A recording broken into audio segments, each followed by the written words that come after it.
Welcome to the deep dive, everyone. Get ready, because today we're taking a trip, exploring the potential of a region, a region you might know more for its past than its future. You're talking about Aceh, Indonesia, right? That's right, Aceh, Indonesia. And by the way, it's pronounced Aceh, not at. Aceh, okay.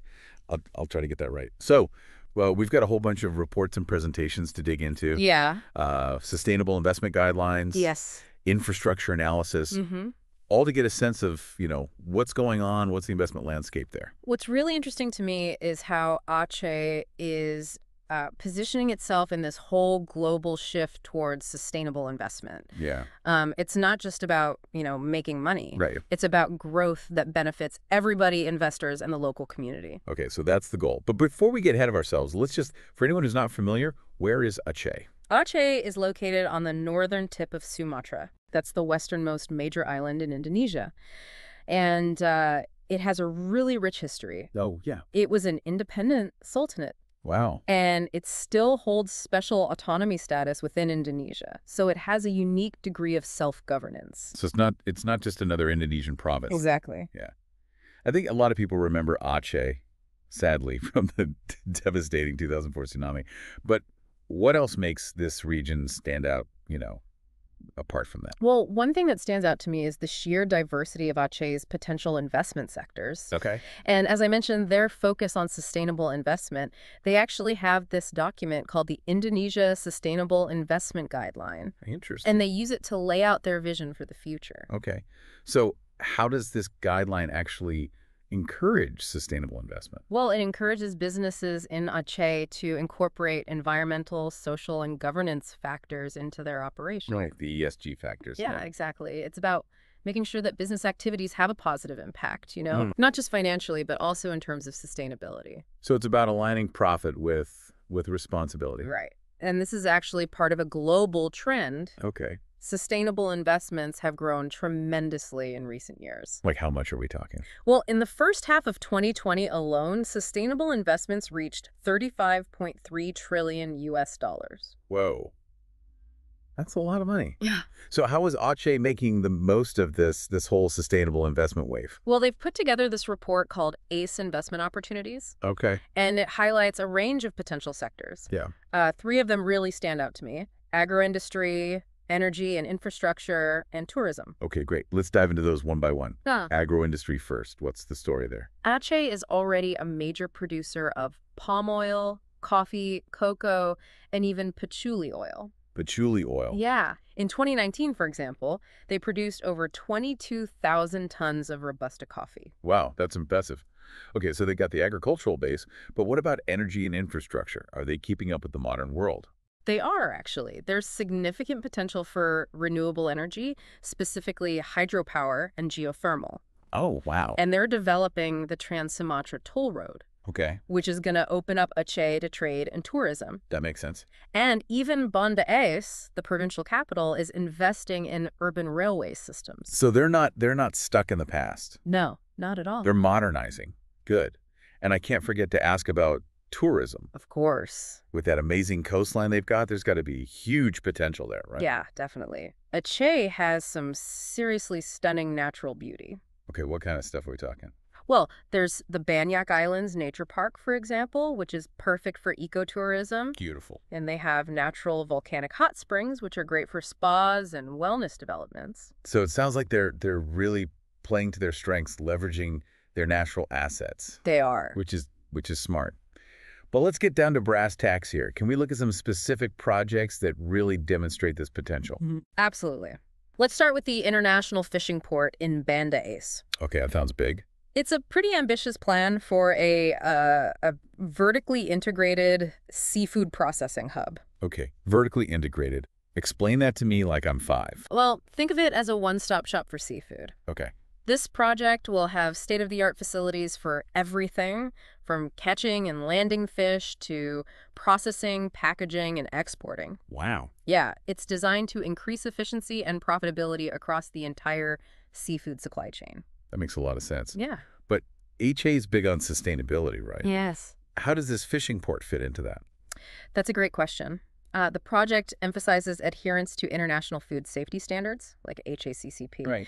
and that ensures the quality and traceability of the seafood products, Mm. which is crucial for accessing premium markets. Okay, okay. And also supporting responsible fishing practices. So they're not just building any port, they're building a sustainable port. Yeah. Okay, so I'm sold on the fishing. But what about something a little bit different? Well, how about pasta sauce? Pasta sauce. Yeah, there's a feasibility study for developing a pasta sauce industry in Aceh Tengah. Okay, that's not what I was expecting. Tell me more. Well, they already have an abundant supply of the key ingredients, tomatoes, chilies, garlic. Right. And the global demand for pasta sauce is constantly growing. It is, yeah. This project could make Aceh Tengah a potential global supplier. Okay, I'm intrigued. But starting a new industry like that can't be easy. What makes this project feasible? Well, the feasibility study suggests a good return on investment Okay. and a relatively short payback period. Mm-hmm. Plus, think about the benefits.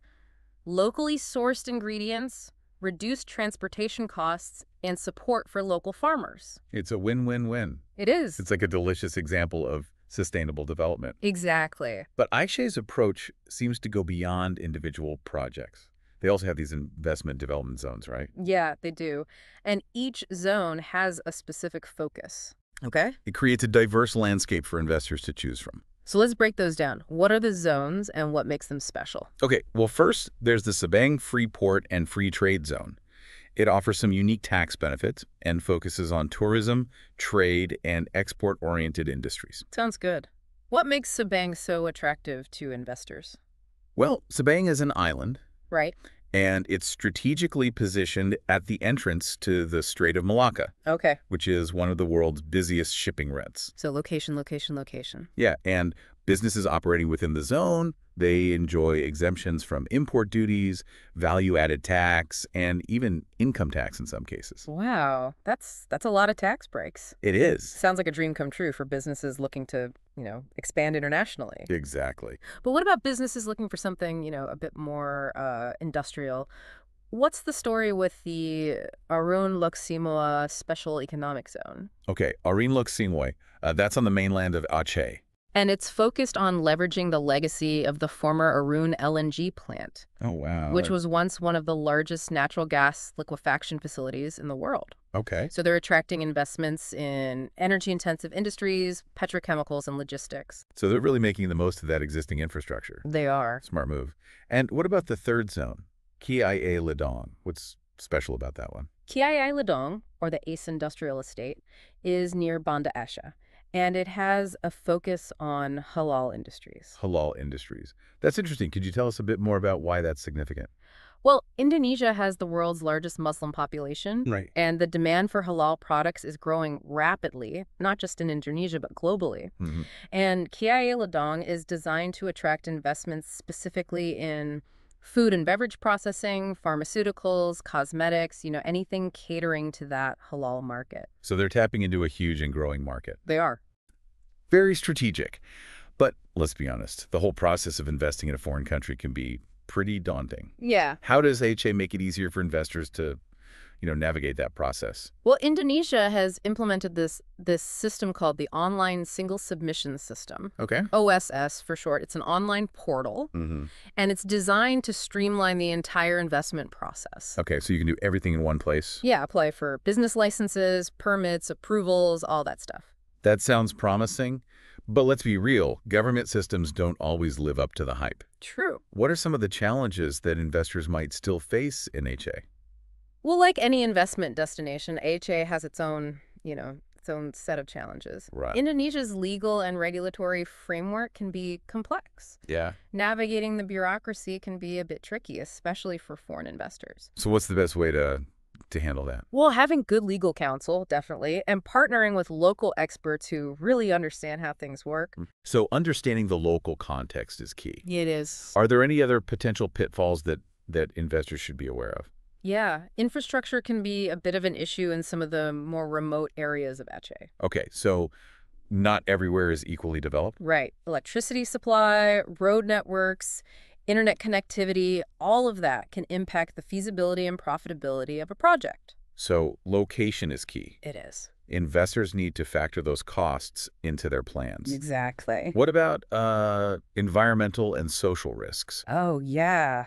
Aceh has these beautiful natural resources, but those need to be protected. Absolutely. Investors need to be mindful of the potential impact their projects might have, both on the environment and the local communities. Okay, so it's about responsible development. Right.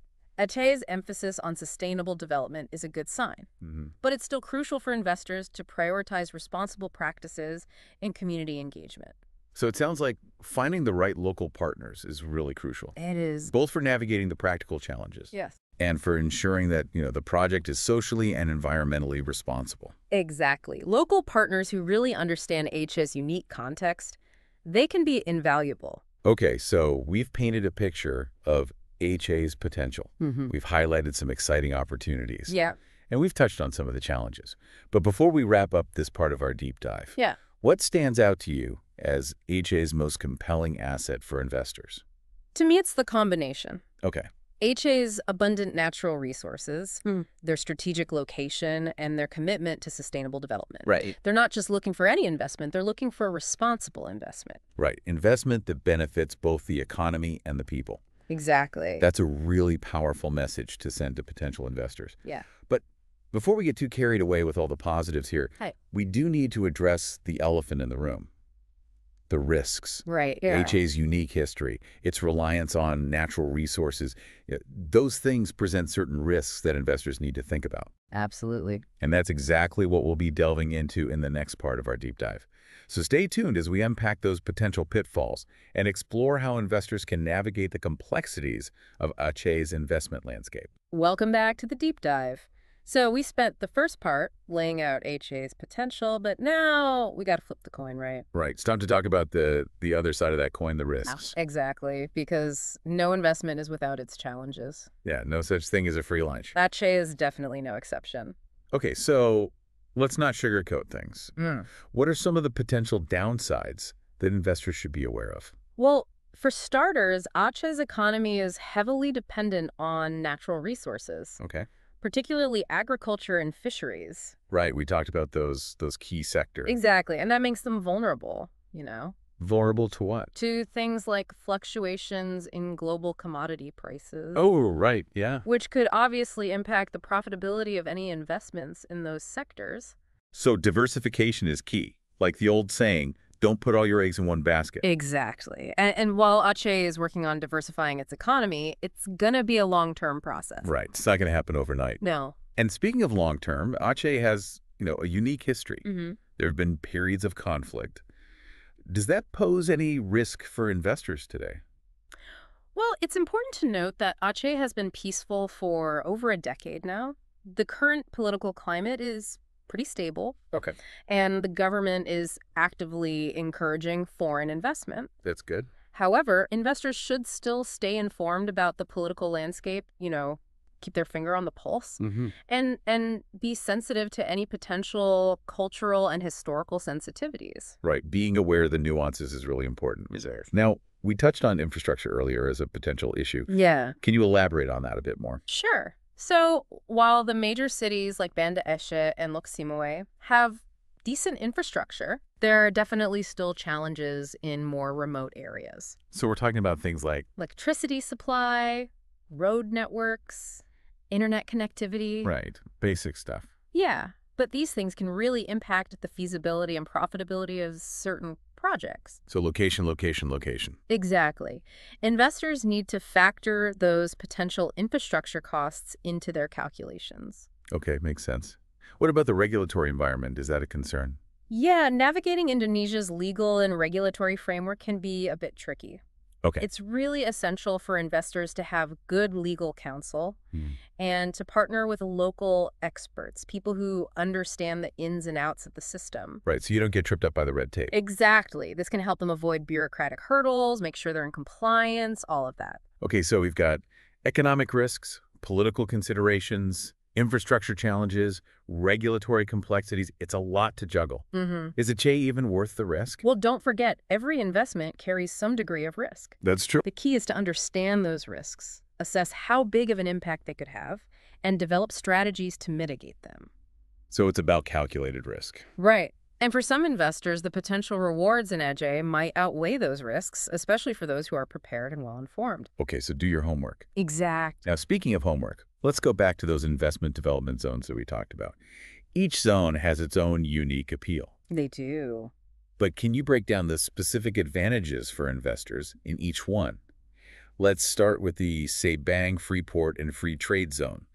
That one sounds like a tax haven.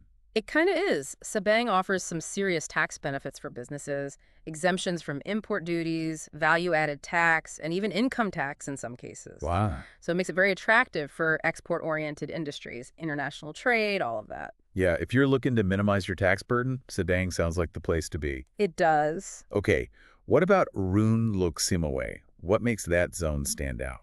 Arun Loksima is a great example of leveraging existing infrastructure to create new opportunities. The former Arun LNG plant provides a really strong foundation for industries like energy, petrochemicals, logistics, things like that. They've got deep-sea port facilities, ample land for development, a workforce with experience in the energy sector. So it's kind of like a ready-made industrial hub. Yeah, pretty much. And that can save investors a lot of time and money. Makes sense. And lastly, what about KA Ladong? What's the draw for investors there? KIA Ladong is tapping into a huge global trend, the rising demand for halal products. Right. This zone is specifically designed to attract investments in halal industries, so it's unique for businesses that want to cater to that market. It's a niche market, but it's a big one. It is, and it's growing rapidly. Smart move on Aceh's part to capitalize on that. Definitely. Okay, so we've got a better understanding of the advantages of each zone. Now, let's revisit those specific projects we talked about earlier. The International Fishing Port in Banda Aceh sounded really ambitious. It is. Can you remind us why this project is so important for Aceh? Well, it's about moving Aceh up the value chain in the seafood industry. Okay. For too long, they've been exporting raw materials instead of finished products. Right, yeah. This port is going to create a centralized hub for processing, packaging, and exporting seafood. It's going to maximize profits, create jobs. So it's a classic example of taking a natural resource advantage and turning it into a real driver of economic growth. Exactly. And the fact that they're incorporating sustainability into the project makes it even more compelling. Definitely. Okay, what about the pasta sauce project? I'm still kind of curious about that one. It's a great example of Aceh thinking outside the box, exploring new possibilities beyond those traditional industries. Yeah. The demand for pasta sauce is growing globally. It is. And Aceh Tengah has the right climate, the right resources to become a major supplier.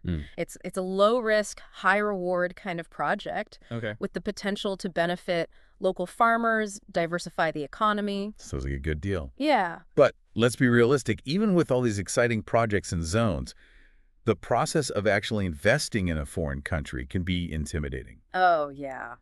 What advice would you give to someone who's considering investing in Aceh? First and foremost, do your research. Understand the market, the regulatory environment, the potential risks and opportunities. Don't just rely on, promotional materials. Right. Go deeper. Talk to people on the ground, visit the region if you can, get a feel for the local context. So due diligence is key. It is. What else is important for potential investors to think about? Finding the right local partners. Okay. That's essential. Having a team who understands the nuances of doing business in Aceh, who can help you navigate the bureaucracy, connect you with the right people, that's invaluable. It's all about building relationships, trust, having that shared vision. Exactly. And remember, investing in Aceh, it's not just about financial returns. It's about making a positive contribution to the region, to the people. Right. It's about more than just the bottom line. Exactly. And that brings us to the next layer of our deep dive, the social and cultural factors that investors really need to be aware of. Yeah, Aceh's social and cultural fabric, that plays a huge role in shaping the investment landscape. It does. It's something investors really need to understand and respect if they want to be successful in this region. Okay, so stay tuned as we explore this fascinating aspect of Aceh's investment story in the final part of our deep dive. Welcome back to the deep dive. We've covered a lot of ground, haven't we? Aceh's potential, the investment landscape, the risks, the opportunities, all those zones, the projects. But there's one more piece of the puzzle, one more layer we need to explore. The human layer. Aceh's social and cultural context, it's really key to understanding the investment landscape there. Yeah. It's not just about numbers, right? Yeah. It's about people, the values that shape this region. That's right. Aceh has this unique kind of complex history, a really vibrant culture, strong sense of identity, and investors who understand these factors, they're going to be much better equipped to build sustainable, successful businesses. Okay, so let's unpack this a bit. What are some of the key social and cultural things that investors should be thinking about when they're looking at Aceh? Well, first and foremost, it's really important to understand that Aceh is a predominantly Muslim region. Islamic values and principles, those are deeply woven into everyday life, including business. So investors need to be mindful of those religious customs and practices. Absolutely. Respecting prayer times, understanding halal dietary restrictions, dressing modestly. These are all ways to show respect for the local culture. And they help build trust with potential partners and the community. It's about, fostering that positive and respectful working relationship, not just checking boxes. Right. And it goes beyond religion, too. Aceh has this very strong sense of community. Decisions are often made collectively, and there's a lot of respect for elders and traditional leaders. So investors can't just, come in and expect to call all the shots. Exactly. Engaging with those local communities, getting their input, making sure that development benefits everybody, all stakeholders. Yeah. That's really crucial for long-term success in Aceh. And this ties back into Aceh's focus on sustainable investment, doesn't it? It's not just about profit, it's about positive impact on the whole community. Exactly. It's about finding that balance, economic growth and social well-being. Now, you mentioned Aceh's unique history and culture. One of the reports we were looking at talked about this concept of adat. Can you explain what that is and why it matters for investors? Adat refers to basically customary law, traditional practices, and it plays a really significant role in Aceh, especially in the rural areas. Investors need to be aware of a vike when it comes to things like land ownership, dispute resolution, even business etiquette. So it's another layer of cultural understanding that investors need to consider. Right. It can be complicated, but, understanding and respecting can also be an advantage. It can help investors build stronger relationships, avoid potential conflicts. They can create projects that are more sustainable and culturally sensitive. It's about seeing culture not as an obstacle, but as a guide, a way to do things the right way. Exactly. Now, another thing that stood out to me while we were doing the research was this emphasis on education, skills development in Aceh. Why is that such a priority for them? Aceh recognizes that a skilled workforce is absolutely essential for sustainable economic growth. They're putting a lot of resources into education, especially technical, vocational training, things like that, really trying to prepare their people for the jobs of the future. So it's about, empowering the local population to participate in and actually benefit from economic development.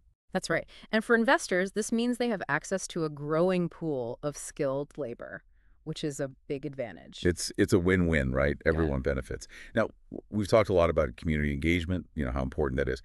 Yeah, are there any examples of investors in Aceh actually doing this well? Yeah, there's a really great example in the tourism sector. A company developing an eco-resort, they worked really closely with a local village to create jobs, preserve cultural heritage. They even incorporated traditional Aceh's architecture and design elements into the resort. That's fantastic. It shows how investors can really integrate these, social and cultural considerations into their projects, have a positive impact. Yeah, it's a perfect example. It shows that collaboration, mutual respect, those can lead to economic success and social good. Okay, so we've covered a lot in this deep dive. We've explored Aceh's potential, the investment landscape, the risks, the social and cultural factors, everything. What's the final takeaway, the key message for our listeners? I'd say Aceh offers this unique blend of opportunity and responsibility. It's a region with a lot of economic potential, but it also requires sensitivity, understanding, and a genuine commitment to doing things sustainably. Investors who come to Aceh with that mindset, they'll find a very welcoming and rewarding environment. It's about seeing beyond just the financial part of it. Yeah. Recognizing that investing in Aceh, it's about more than just returns. It's about making a positive contribution. Exactly. That's what responsible and sustainable investment is all about. Absolutely. Well, thank you so much for joining us on this deep dive into Aceh. We hope you found it insightful, and maybe you've come away with a deeper understanding of this really unique and fascinating region. Until next time, keep exploring, keep learning, and keep diving deep.